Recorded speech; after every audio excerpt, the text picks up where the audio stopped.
What's going on? This is David from Elevated Physical Therapy and Fitness. Today we're going to talk a little bit about some wrist positioning during that front rack, and if you're having trouble with that, what we can do, okay?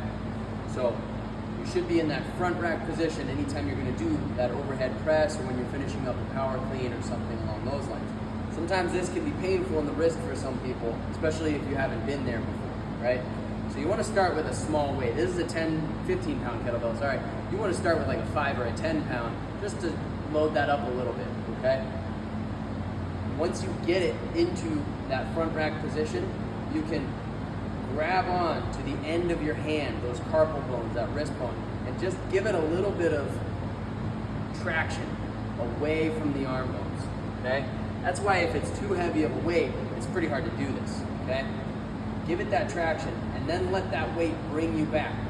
So you're giving yourself a little bit of a mobilization there for that wrist to help promote that wrist extension that you need, if that's going to be your issue here, which typically it is, unless you don't have your pronation as well. But that extension is more often the limiting factor.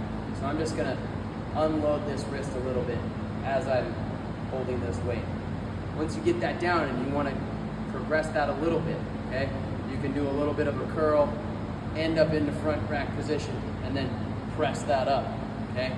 Really keep yourself there.